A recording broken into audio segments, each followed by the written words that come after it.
Morning students, our lesson inheritance and variation, which was a very lengthy lesson, now that is over. I am going to start with a new lesson today, lesson number 13, organisms and populations. Now,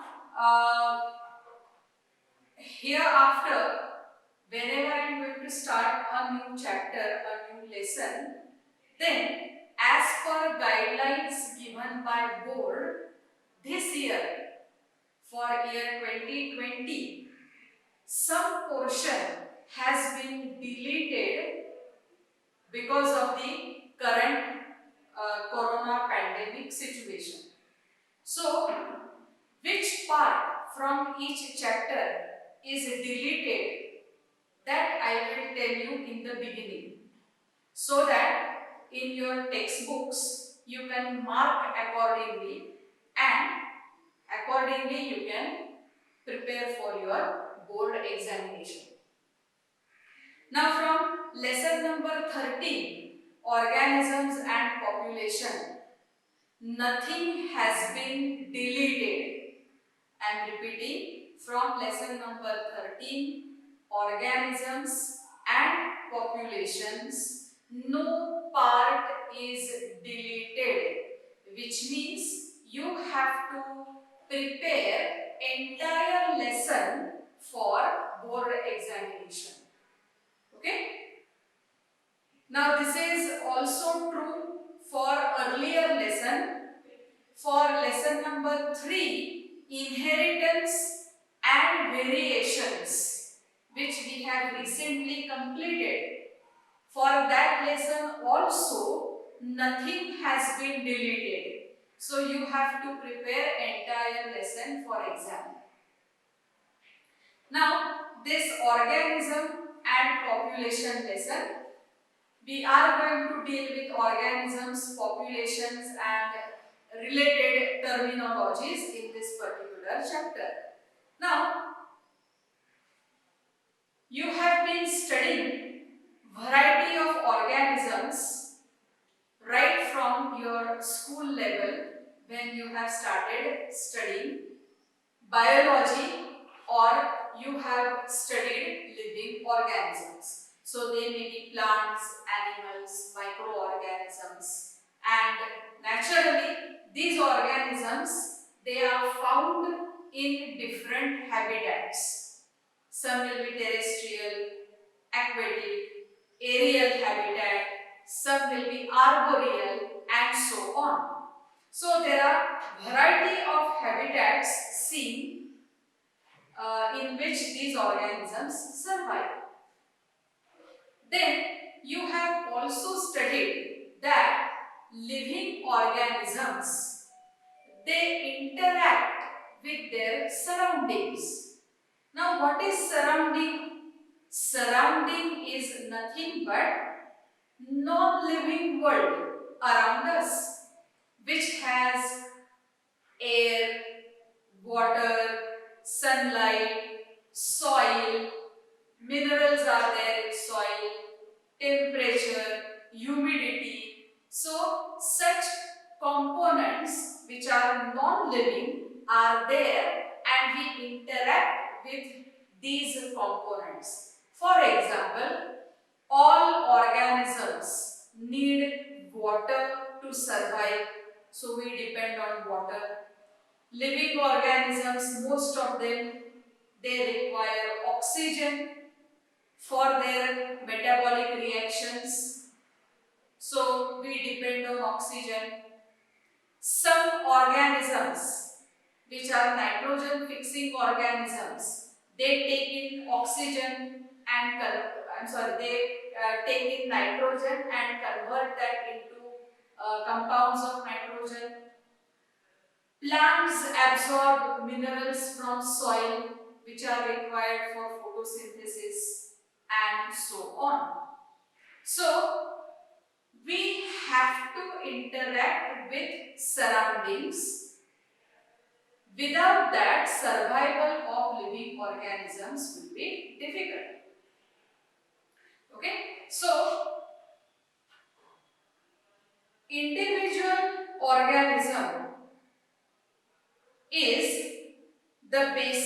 unit in ecological hierarchy. That is, when we talk of various say ecosystems, etc., or when we talk of ecology, a single organism which is a component of that ecosystem, that is important. Then these organisms which are present or which are surviving in a particular area, then that is called population.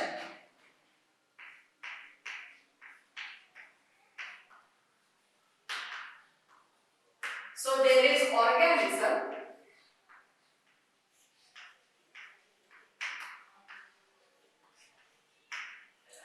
So if I talk about human beings are organism, and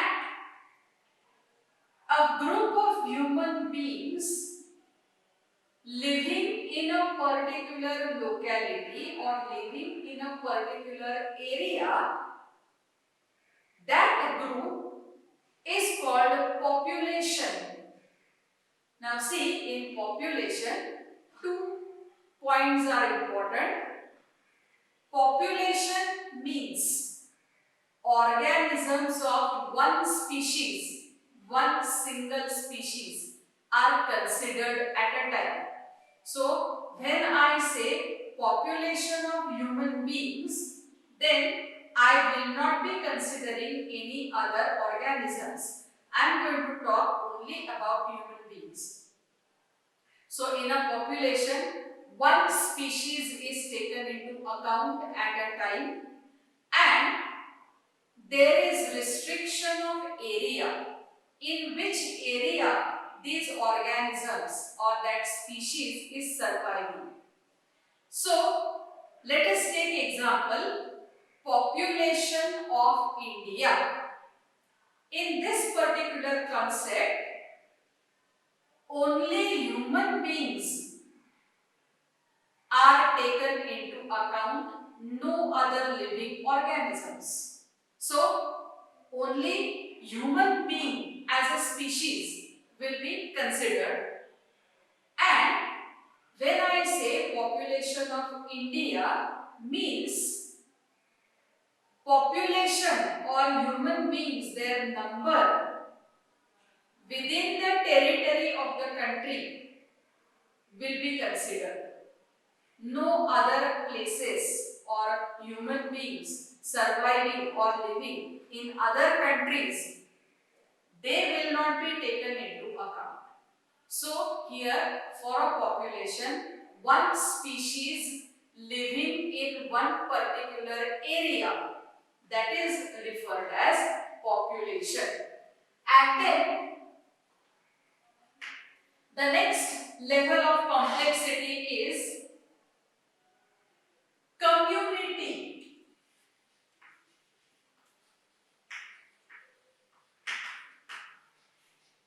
So in a community, for a particular area, how many different species are surviving and their populations are surviving, that is a community. So community includes variety of species, that is more than one species of organisms from a particular area. So that's how from organism to community, the level, this hierarchy, this ecological hierarchy, it goes on becoming more complex. Okay, so this is these particular terminologies you are expected to remember. Then biome constitutes a large regional terrestrial unit delimited by a specific climatic zone having major vegetation zone and associated fauna. So biome is little complex or more complex than community. Okay, because it takes into consideration a particular climatic zone. So naturally the area is going to be much bigger, as well as the number of species growing in that particular area, climatic zone, that number is also going to be very high. Okay, so that is bio, which means for your exam you have to remember this particular hierarchy, and for objective type of questions or very short answer type of questions, these terminologies are going to be important. Okay, now in this lesson I am going to discuss today interactions.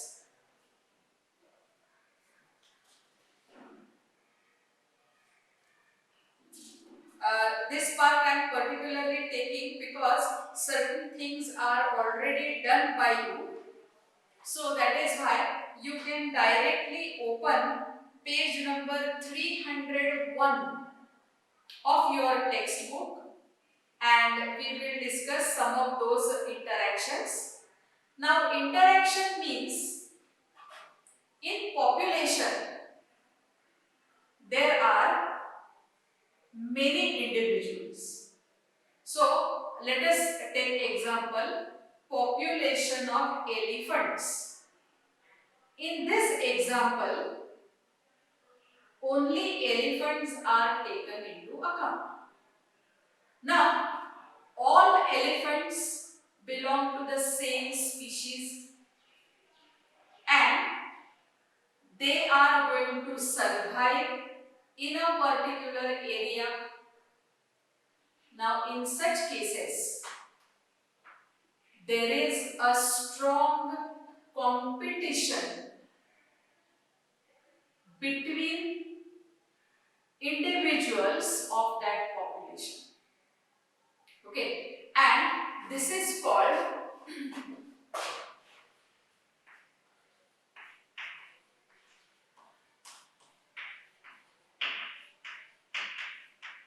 intraspecific interaction. Okay, now intraspecific interaction, it exists between members of the same population. So, in this example, when we are talking about elephants, interaction between two elephants will be intraspecific.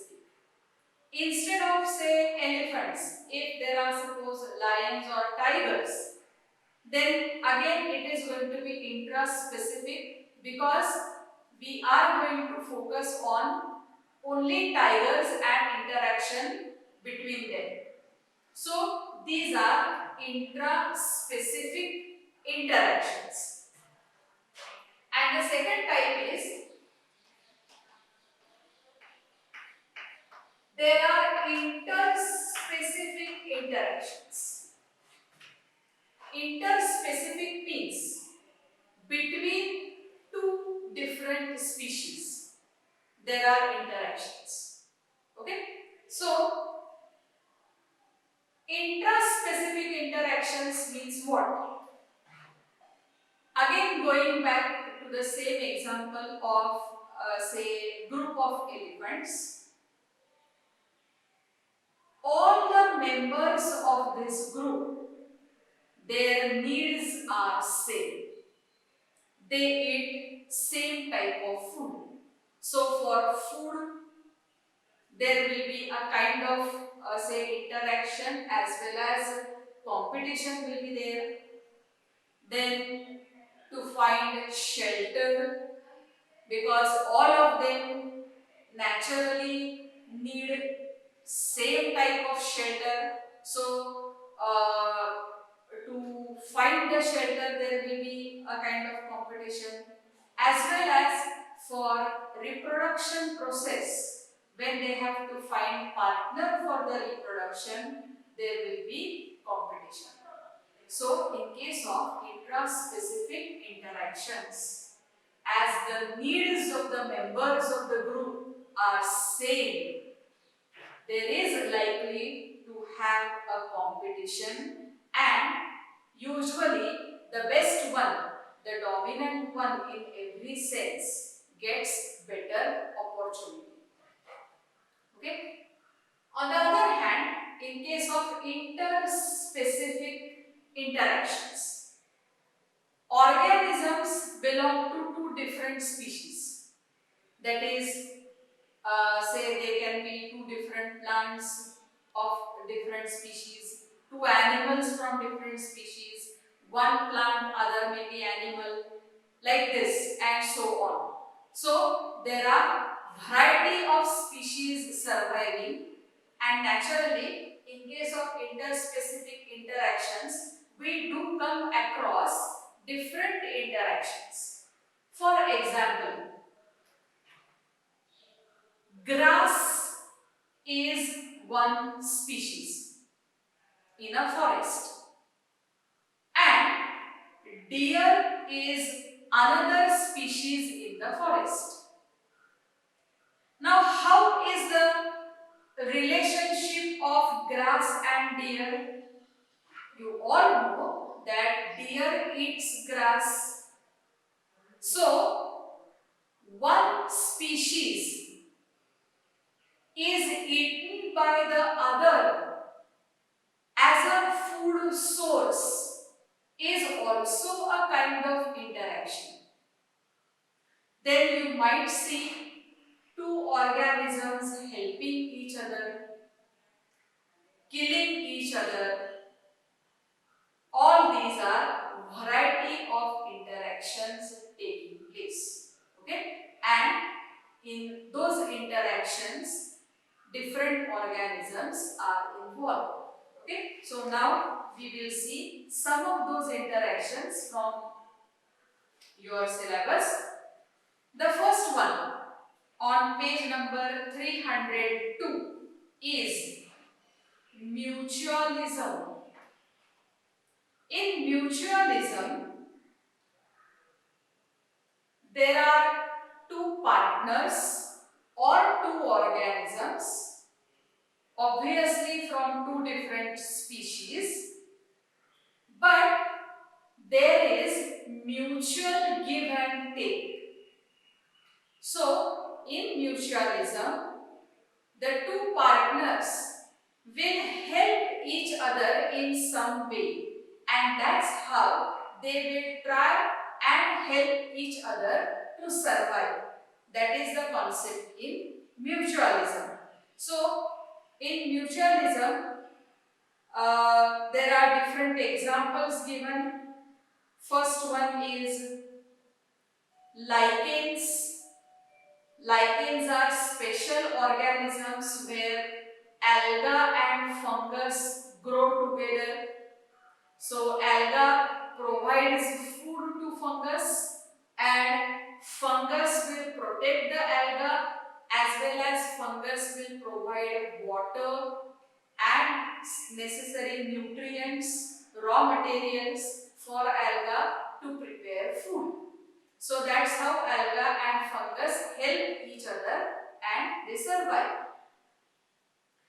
So this is how, in case of mutualism, there are variety of examples which can be mentioned here.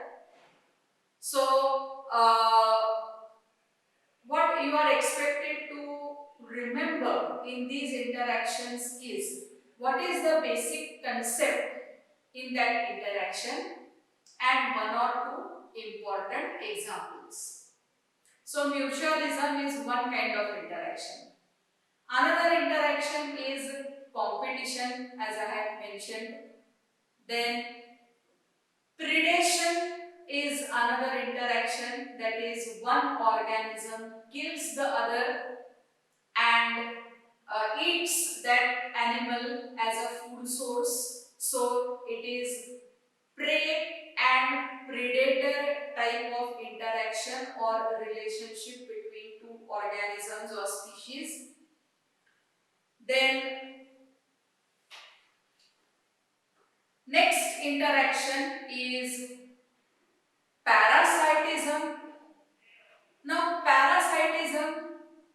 interaction where one organism or one partner is a parasite and other is host.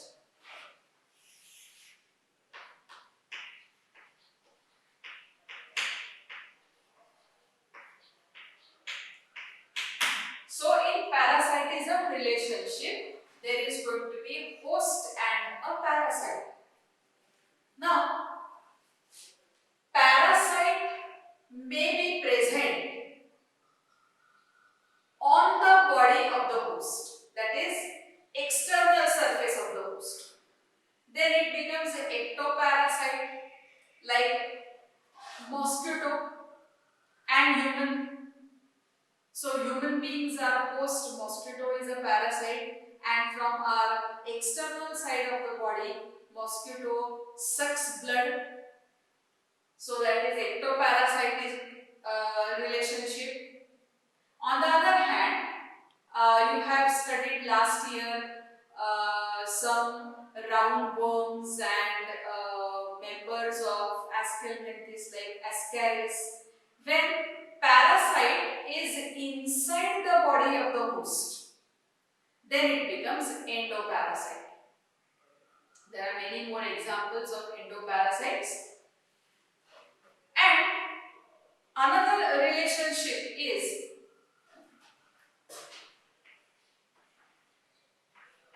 obligatory parasite and a facultative parasite.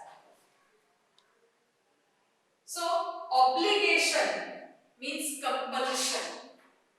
So, obligatory parasite means parasite completely depends on the host, and if host is destroyed, parasite is also destroyed.